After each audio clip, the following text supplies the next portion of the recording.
Stallion, live events change lives. No doubt about it. That's why we want you to join us for a live event here in Birmingham, January 6th through the 8th. Go to wealthwithoutwallstreet.com/live.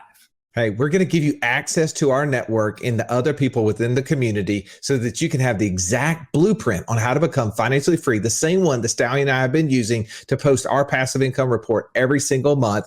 Don't miss this opportunity. Go to wealthwithoutwallstreet.com/live. Don't start the new year with a goal. Start the new year with a plan to accomplish your goal. Stallion, when you were a kid, I know you did it. We all did it. Did you ever have a moment where you're like, oh, my dad's better than your dad, or my mom's better than your mom?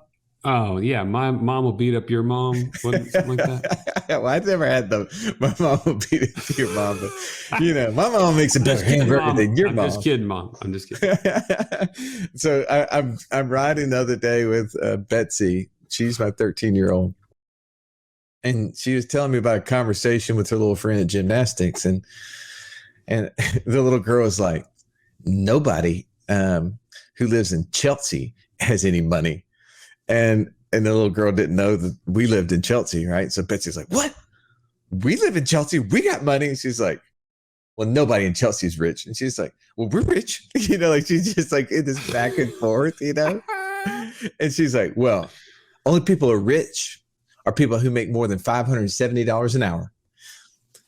Where in the world does a 13-year-old come up with very specific now, $570 an hour? So Betsy looks at me in the car and she goes, Dad, do you make $570 an hour? Because I told her you did. I just think it's so funny, man. Like, the concept is, it's like, well, here's the key is that, what if I only had to work 2 hours a week and I made $1,140? Then I'd make $570 an hour, right? You'd be rich. Based upon that math. Right? Yet we know people who make $1 million a year that work 80 hours a week, right? They make a lot less than that. And so it's just funny. And the kids come up with the craziest of information, just like we did. Today's podcast, though, is to focus on who should be teaching our kids personal finance. Stallion, what's a big takeaway for you from this podcast that someone's going to get? And why is this so important for them to learn right now?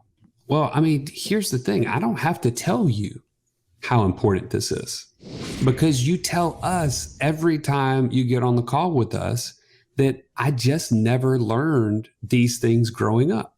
Nobody taught me. I didn't have parents who invested in me because they didn't know. It wasn't because they were holding back. It wasn't because they had all this vast financial knowledge that they just didn't share with me. They just didn't know themselves.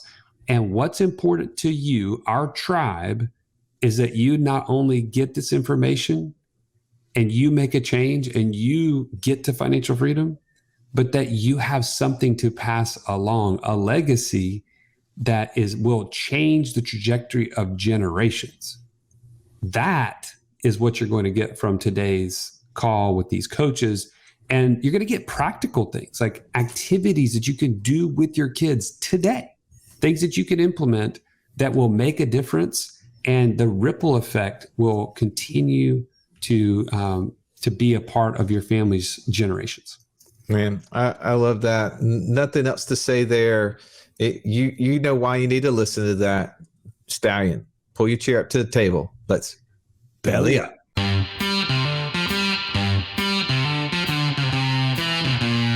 Welcome to the Wealth Without Wall Street podcast, your guide to understanding how to get out of the Wall Street rat race and start your own mailbox money lifestyle. Now, don't let these handsome Southern draws fool you. These financial minds are teaching our country to enhance savings, increase cash flow, and create passive income, all without the help of Wall Street. Are you ready to break through? Now here are your hosts, Russ Morgan and Joey Murray. Welcome into the Financial Freedom Roundtable, where each week we break down complex financial topics so that you can more easily understand them and, more importantly, take action on your path to becoming financially free. If this is your first time joining us, welcome. Grateful to have you in the room. I'm Russ Morgan. They call me the idea guy, mostly because lack of follow-through guy just didn't sound so cool. But enough about me for a moment. Let me introduce you to my co-host, my partner. He's the Italian Stallion. He's got the license plate cover to prove it. Mr. Joe Murray. Stallion, good afternoon. Good afternoon, Russ. Always a pleasure to be with you. Thank you, bro. I'm glad. Today we get to talk about something that's near and dear to our heart. But I want to know who should be teaching our kids personal finance. Thankfully, we're not the only one here sitting here. We got the dream team of financial coaches. To my left, I got Mr. Incredible. His superpower is speed to financial freedom. And the real beauty is that speed is contagious. My man, JD Hill. Say hello to your fans, JD. Hey, fans. Nobody ever waves back. So I'm always like waving. Thank you, Matthew. Thank you. There we go. I'm always, wondering if people actually wave on the other end of these airwaves, because I'm actually waving for those that are listening. This is an interesting topic, and I'm excited to get into it. Because I know we're all going to have our own little perspectives and insights just based on our experience and our upbringing and those types of things. So yes, I'm excited to, hey Keish, to jump into this. Hey, tell me, why do you think this is so important for us to be covering now? We cover a lot of things, but why is it so important for us to cover? Well, so I love what Joey said, in coming at it from a biblical perspective, because I think that's the right framework to come at it from.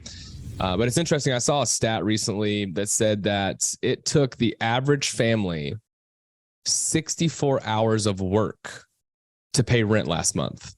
Oh, wow. The average family had to work over 64 hours to pay rent last month, which is just staggering to me. And, I'm reminded of a quote, which I think is interesting, because we'll get into obviously who is in charge of teaching our kids and us personal finance. But Vodi Bakum, he has this wonderful quote. He says, we cannot continue to send our kids to Caesar for their education and then be surprised when they come home as Romans. And I think that's powerful, because what, 32 trillion, 23 trillion, how many trillion dollars of debt is our, how many? 32 trillion dollars of debt the United States government is in, and they're the ones that are in charge of teaching our children personal finance right now. Man. Wow. Yeah. You guys are coming off the top rope. I'd say that's pretty important. We need to know this. So let me get around the table here. To my right, the retiree of the group, Mr. Catch Me If You Can. When he's not killing bears with his bare hands, he's spear diving for tuna. He's dropping gold nuggets right here. The one and only Mr. Mark Cargucci. Welcome, Mark. Good afternoon. If everyone's jumping off the high rope, I'm going to take a page out of my hunting trip, and I'm going to commando roll underneath the barbed wire here, like we had to do to get past one fence, and say that there's a reason it's called personal finance. There's a personal in there. If you are expecting other people to fill this in for you, then you've already failed. Your parents definitely need to be involved in getting you started. But if you're not taking ownership of understanding finance and understanding how to manage money and flow it through your own system, then you really are becoming a ward of the state, and you're expecting someone else to do it for you. And it's just not going to happen. Man, so good. Wow. Hey, let's get over to your right, the piano man. I'm sure he has an opinion. The piano man has us in the mood for passive income. You got to see as the light. Mr. Matthew Hammond. Welcome back, Matthew. Thank you, Russ. Always happy to be here. Yeah, Russ, JD kind of stole my thunder when he mentioned the government debt. But yeah, I don't know if I'm comfortable with my son learning personal finance from a government that is $32 trillion in debt. And when they run out of money, they just print more, which is probably not the best lesson to teach our children. Otherwise, they will be going to jail for counterfeiting. But, if I'm not comfortable with the government teaching my son, then I feel like the duty falls on me. And the reason I feel like it's so important to teach our kids, because I think back when I was a kid, and if I had learned personal finance when I was a kid, I can only imagine how much farther along my financial freedom journey I would be than I am right now. Even though I am happy where I am, I feel like I could be so much farther along if I knew it at an earlier age. So I'm trying to teach my son a lot sooner so that he can get ahead of the game here. Yeah, I mean, how many times, Stallion, are we on podcasts and the podcast host will ask that question, like, "Hey, what would you tell your younger self? Right? What would you go back and do differently?" And it's like, is everything the answer? Like, I mean, there's just so many opportunities for us to have enhanced it. Well, we can't go back, but yet we can, as you said, Mark, earlier, we can help those who we are training, who are looking up to us for answers, to give them the information so that they don't have to experience all those mistakes. But let's get Mr. Birmingham, the king of Birmingham, Mr. Real Estate. He's agnostic to its type as long as it produces cash flow. The multi-talented Jamie O'Brien's in the house today. Good to see you, Jamie. Good to be here, Russ. Always a pleasure, and to see all your beautiful faces here as well. Man, thank you. I only have one, but I appreciate you. Hey. Well, let's talk about the rest of the group, but I mean, there could be some split personality in there. You never know. Hey, exactly. No doubt. I have to pay for the additional driver fee every time I rent a car for that. That's right. All right. Tell me, Jamie, why is this so important? Why are we covering this subject today? Man, this is so important. And personally to me, just because of my whole experience, which I'm sure we'll get into here in a little bit, is, we all want to take care of our children, right? And we want to give them this great life. And we want to make sure that, they live better than we did and pass it along. And my parents did a great job of that. However, I never learned how money worked, and I never learned the value of money. And it took me learning, as someone said earlier, from my own mistakes. And as Matthew said, if I would have known half of what I know now at a younger age, I could be so much further along. And I just think that's so important to me personally to teach my kids, half of what I knew at 18 or what I know now at 18 to better help them start their world off, on a high foot. Yeah, no doubt. Well, man, thank you for jumping in there. I'm gonna bring our last coach into the room, the surgeon of the group. He's got a precision-like approach to cash flow. He can diagnose problems before they occur just by looking at your financial statement. Mr. Automated Budget himself, Eric Huston. Great to see you, Eric. Thank you, idea guy. So I don't think it's coincidence that my initial statement was going to be, do we really want left-leaning institutions teaching our kids about money? And then my computer shuts down. I don't know. I'm just putting that out there. Conspiracy theory, right? Yeah. Ask me why I don't want left-leaning institutions to do that, Russ. Why do we not want left-leaning institutions to do that, Eric? Great question, idea guy. Because you can't give away what you don't have. I mean, do we want Auburn teaching people how to play football? No. Do we want wellness? No, we do not. You got to give away what you've got. And so I think it is so important for parents to be intentional. And if you're a parent and you don't feel qualified in this area, find someone who is, find a book, find a game to play, and use those as tool to teach those kids. I do, however, think that our schools should be teaching not philosophical or strategic financial lessons, but tasks like balancing a checkbook. Hopefully they can't mess that part up. Things like that I think they could teach and would be valuable. But yeah, man, we got to take this job on ourselves. Yeah. Coming off the top rope, I was with you until that Auburn statement, but hey, look, I get it. Kick a brother when he's down. A lot of love. Yeah. Hey, we're like the Phoenix of universities. It's the Harvard of the West. It's the Harvard Phoenix of the internet, right? That's it. Go Fighting Phoenix. Hey, here's why I think that this is so important for us to be covering, because right now the top choice for most kids, if you were asking them, what do you want to be when you grow up? The top choice is YouTuber, right? Influencer.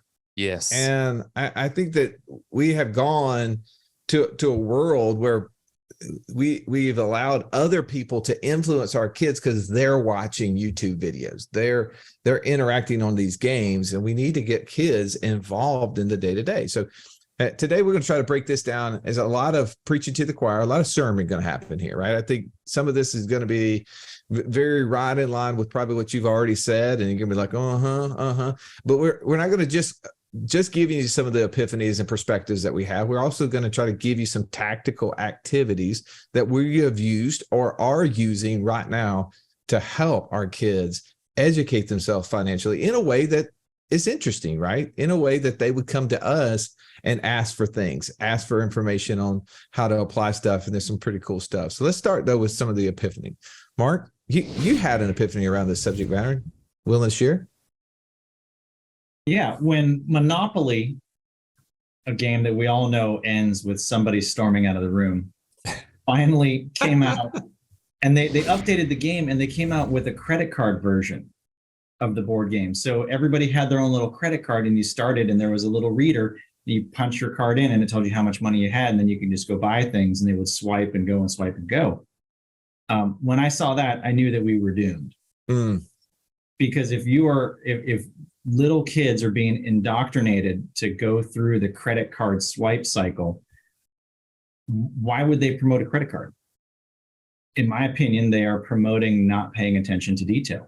They are indoctrinating them to just go ahead and keep swiping. And you know what? If it says no, then just go ahead and get an extension, and it'll be okay. Don't even think about the ramifications of it. That was a concerning moment for me. Kind of like the easy button too, right? Like they're almost advocating not having to do the math. I mean, isn't part of it is like, I've got to count out $27 because I landed on St. Charles Place or whatever. I mean, come on. The pain point of having to see physical dollars leave your possession. And if you know how little cash you have in your hand, you get real intentional about what you're trying to roll on the dice so that you can get past those luxury apartment buildings that you don't want to land on. What's interesting about Monopoly, and I didn't think about this until down the road of doing investing for a while, is I used to look at pass and go as an exciting time, right? Because when you pass go, you get $200. But when you realize every time you're passing go, it's just one more lap on trading time for money, right? It's literally, it takes time to get around that board to get the paycheck at the end. And, one of my daughters became really good at this because she could never get past the go straight to jail thing. But she would buy, she would be buying little properties between go and jail, and she'd end up in jail. But she didn't need to pass go because she was collecting every time somebody was landing on her property. And so we were able to use that as a conversation piece. Now, Jamie, you also had an epiphany around this subject. Willing to share? I did. Absolutely. So, young kid, finishing high school, go to college, finally out on my own. And, I'd always worked throughout life, and I was working in the restaurant business. And so that was a very cash heavy business, right? Had a credit card. We put big expenses on, did a ski trip with the boys every year. And what I learned is I could just swipe that credit card and just make that minimum payment. And over time, I learned that minimum payment does not get you ahead. In fact, I was trading cash for fun, which led to be no fun at all when it finally caught up with me. And so that was an epiphany for me, was that back to points earlier, you've got to take personal responsibility and pay attention to detail on what you're spending. Otherwise, you can find yourself in the hole very, very quickly. And it's interesting. We're talking about teaching personal finance to kids. And I would say when we were all in college, when you were probably at the age in which you were doing all of that was either college or shortly thereafter, we're still kids, man. Oh, yeah. And we're learning through the means of getting access to Citibank and Chase, right? Like they're giving you those credit cards, and all of a sudden you went from having no money to a $2,000 credit line, and you're like, man, think of all the $5 well drinks I can get for that, right? Like think about think about the clothes I can buy with this. Like this is amazing. And then like 45 days later, you're like, that went fast. Oh, yeah. That happened really fast. That escalated quickly. All right, let's get a little more perspective on this. JD, share a little light on this subject for me. Russ, I never thought you'd ask, so thank you. So one of the things that I've continually taught, my family, my boys, is value creation is directly tied to wealth creation. So what I mean is that in our house, we don't have chores. One, because chores is a negative connotation, like it sounds awful. So we taught our boys that we have contributions, and we want them to understand that they are contributing to the entire home. So we're all carrying our own weight. We're all contributing to the extent that we can. And in order for them to earn money, so we don't make money, we earn it, right? They have to add value to the home. And so we call those contributions. And what's interesting is, as my kids have now gotten older, especially my oldest, he's now getting to, he's 8, he's almost 9. He'll ask, like, Dad, what are some things that I can do around the neighborhood to add value so I can earn more money? And it's just, it's interesting because he's starting to associate value creation to earning money. And there isn't enough of that, I think, in school today, whether it's in college or whether it's in grade school or junior high, it doesn't matter what it is. Nobody's teaching about abundance. We're always learning about scarcity, right? We're always learning how to retract and stop spending or cutting back. We're not learning how to expand and grow. And what really hit this for me was at one point in my early on in my career, I had a managing partner that told me one time, because I was always stressed about money. If anybody's ever been stressed about money, I think all of us here can say we've all been stressed about money. And he told me, he said, JD, you don't have an expense problem. You have an income problem. And that totally changed everything for me. It changed my entire paradigm, my entire perspective, to stop looking at things from what can I cut out, but what can I do to add more value to create more? Because the more you create, right, people will pay for that. So that's just some things that I've, from a perspective standpoint, that I've tried to teach my kids, that has then transcended obviously into business and all those types of things. Russ, I remember my dad specifically say to me, Joey, you gotta go to college. I don't want you to end up like me. And what my dad was saying is, in order for things to change, things have to change. You can't end up just like me. Well, I think, we as parents, sometimes we take on the burden thinking about our kids and how we want something better for them. And we want to know, what will their future look like if I don't take action, if I don't do something different? See, in my house, I'm the role model. You're your kid's role model. And the buck stops with you. It's time to take action. If you're ready to take action, join us at wealthwithoutwallstreet.com/passport. and get started on your own journey to financial freedom. All right, let's jump back into this episode. That's so good. You don't have an expense problem, you got an income problem. I think a lot of people probably resonate with that, right? But it's so easy to try to go after the expenses. But Mike McAllis, we've had him on our show a few times. Joe, you remember him saying this, like, people go into trying to cut back fat and they keep cutting, and what do they end up getting into? They get into the muscle. Yeah. Right. And they don't realize that production has to be a part of it. Eric, as long as you're not going to beat up on me and my Auburn Tigers anymore, I'll let you back into the conversation. What's your perspective on this?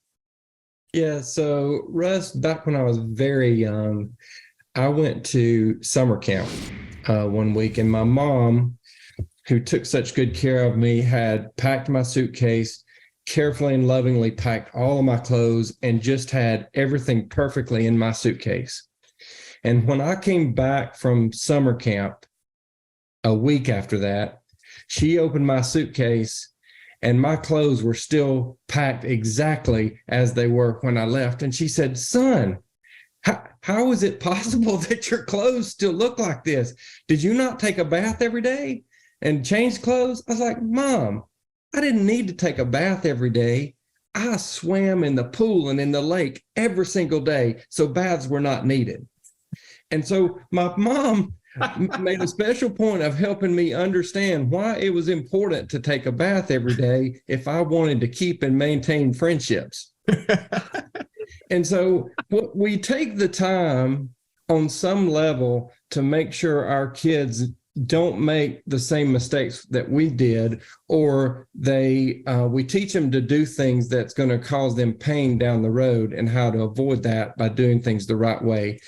And the epiphany to me was, I don't know why we stop that when it comes to finances. I don't know if we're intimidated by it, or because it takes some real time to think that through and commitment to do that. But I think about the mistakes we let them make in that area that we wouldn't let them make in other areas.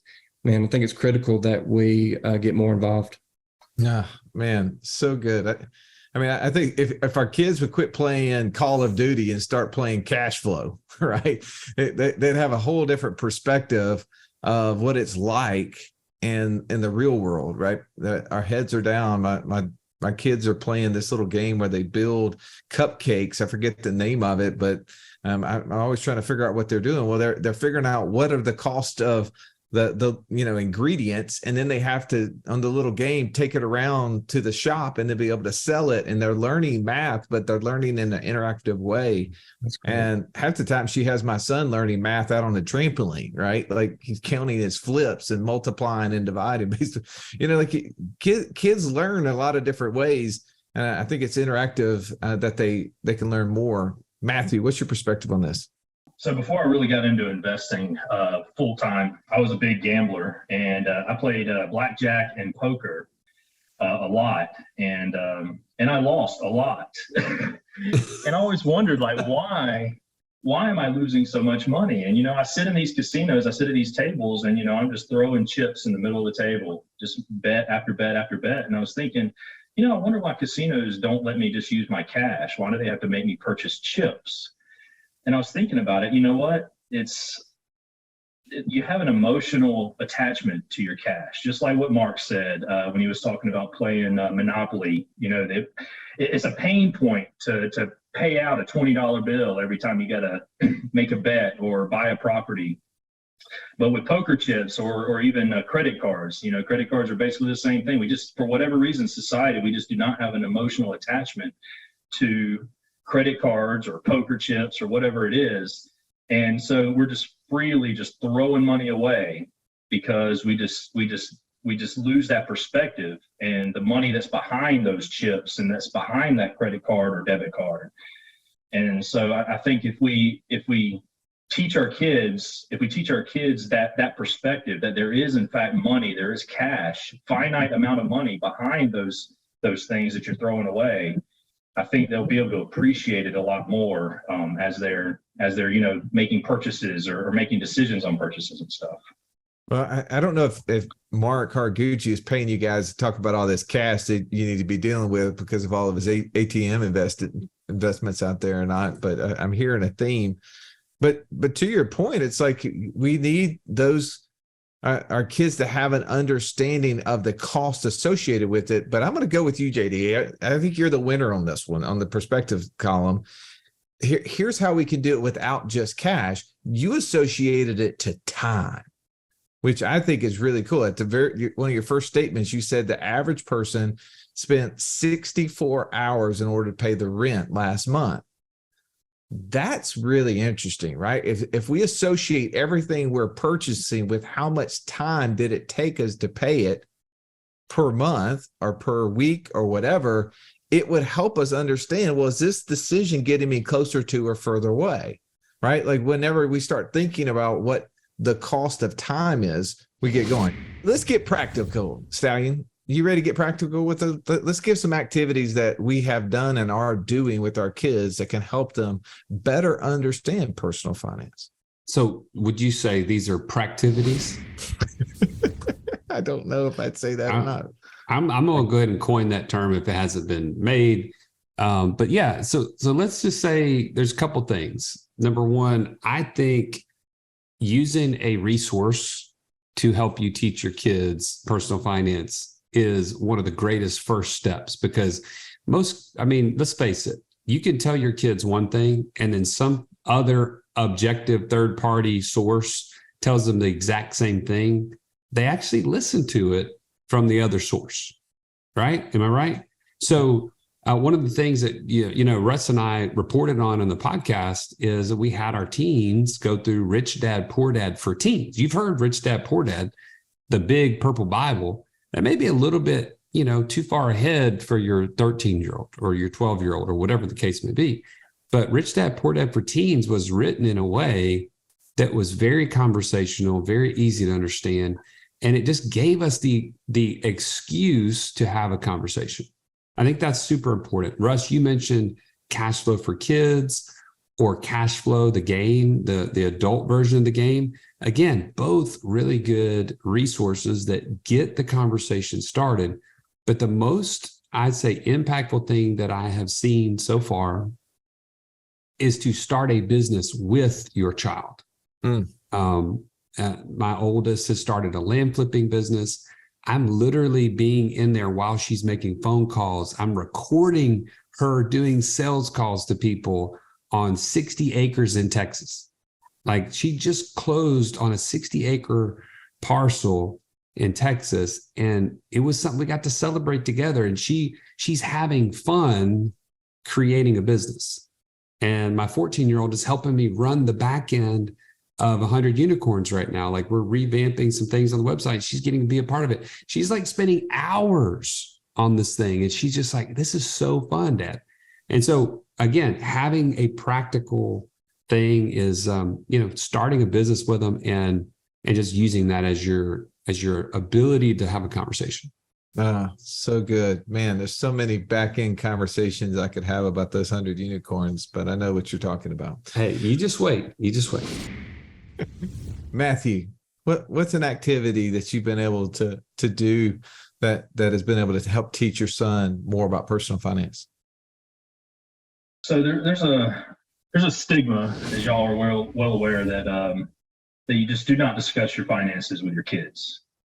You always got to keep them in the dark. And for whatever reason, society has been taught that over all these years. And so it's ingrained in our minds. We don't want to share our financials with our children. And I decided to push back on that mentality. And so now, especially with investing, my wife and son and I, we have family discussions, and we're 100% open and honest with him as far as what we're investing in, how much we're investing, the returns on those investments. We're keeping him engaged in these conversations because I've learned, and I see it every time we have these discussions, I've learned that the more engaged he is, the more interested he is, the more motivated he is to learn these finances.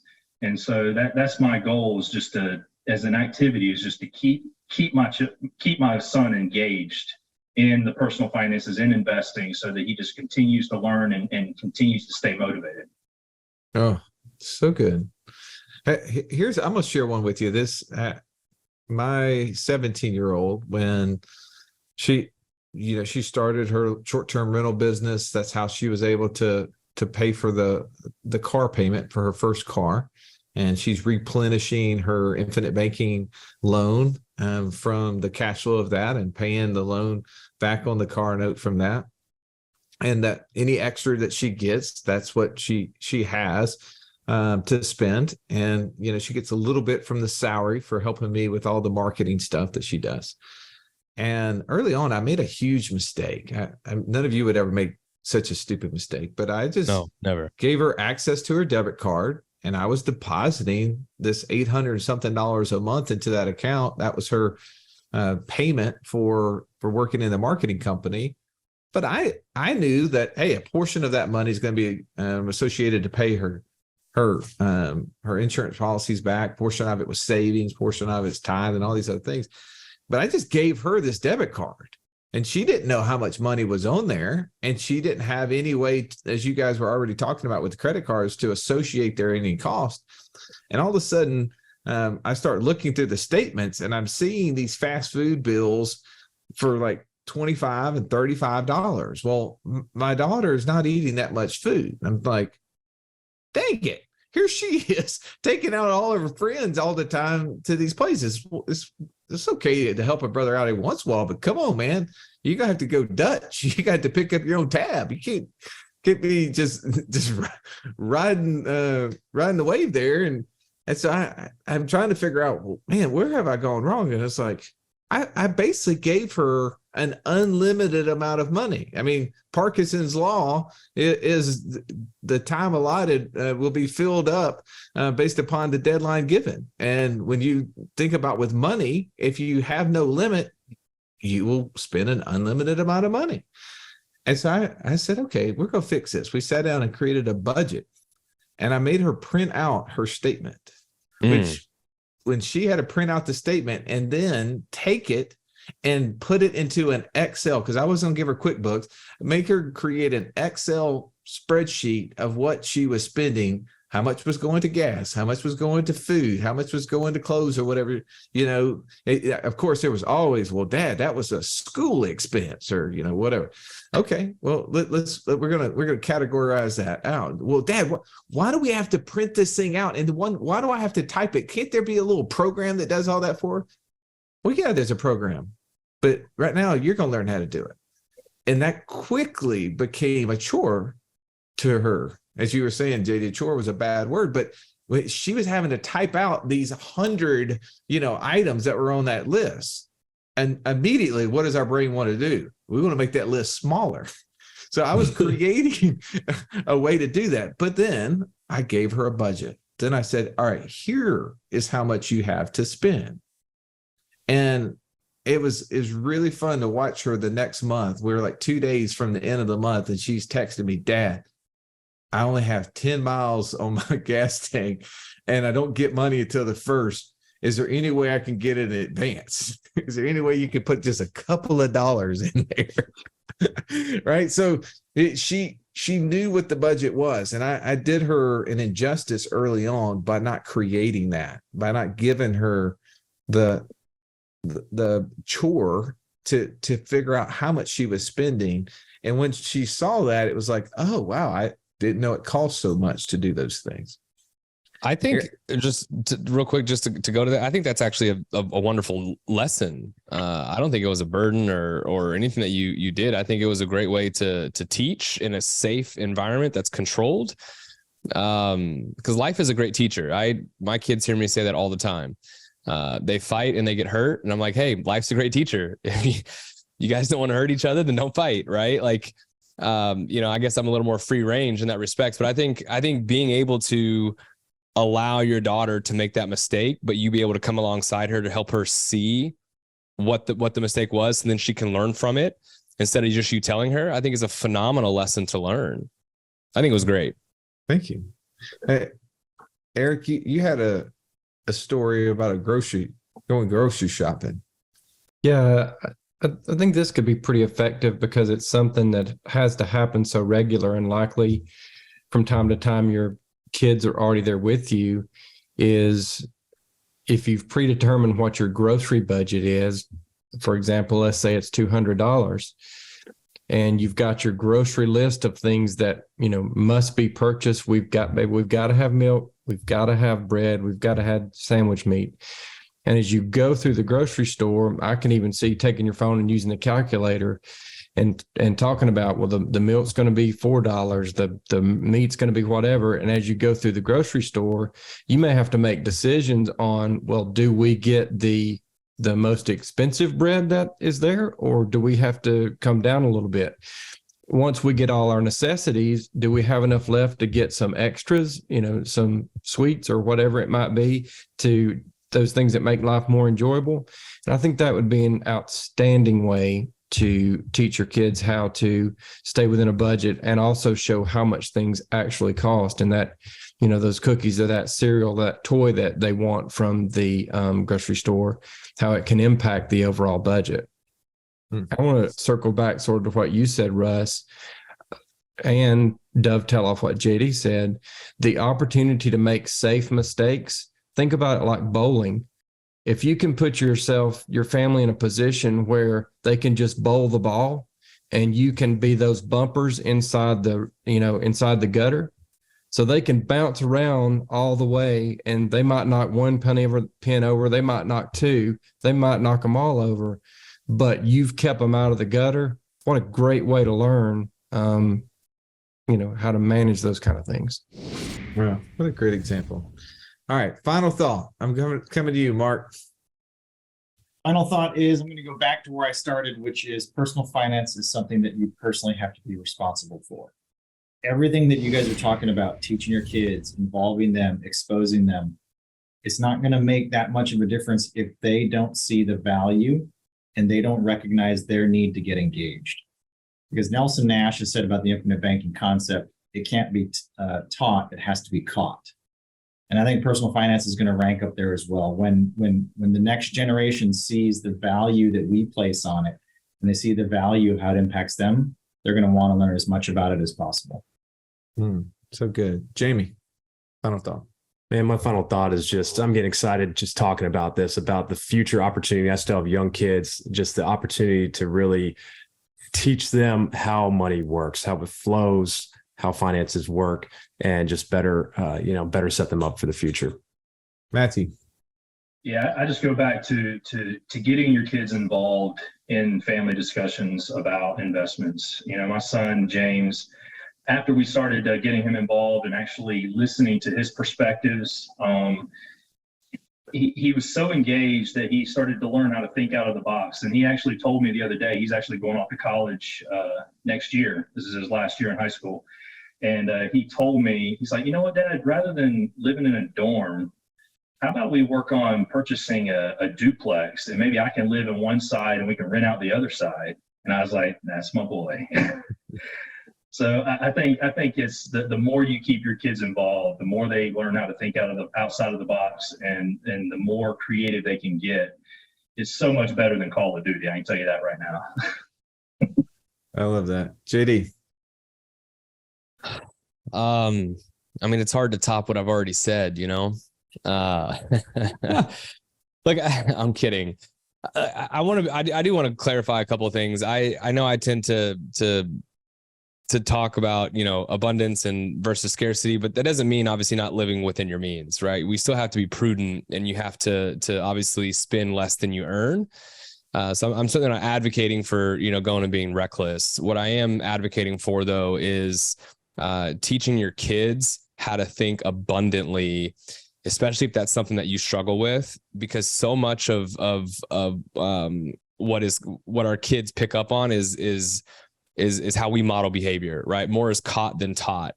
And so I think if you can teach them that and try to model and demonstrate that for them, you can start to make a generational shift in your family with your kids today. So I just want to encourage everyone, just from that perspective, is to the extent that you can, be more abundant in your thinking, and you'll be amazed at how much that changes your perspective and your kids' perspective as well. Stallion, final thought. I am going to totally agree with what you just said, JD, but I'm going to take it one step further.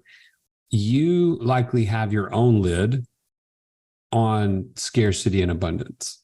You likely did not have a great role model. You likely did not have a money mentor growing up. And you are subject to the same bad things that you see going on in today's economy and today's world that you know your kids are being subject to. It's time to level up your own financial strategies, right? I can't tell you, we've been on some 15-minute calls lately.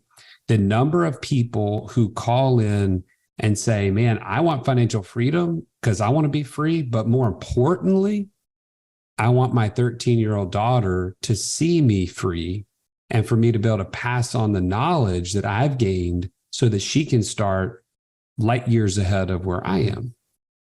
If that's you, you need the right community to be around, right? This is the inner circle or the passive income mastermind. They're for you, because you can't just limit your impact on your kids to what knowledge you have today. It has to be expanded. Go and get on a 15-minute call with one of these coaches today, wealthwithoutwallstreet.com/free call, and see how you can get plugged in to a community that will stretch you.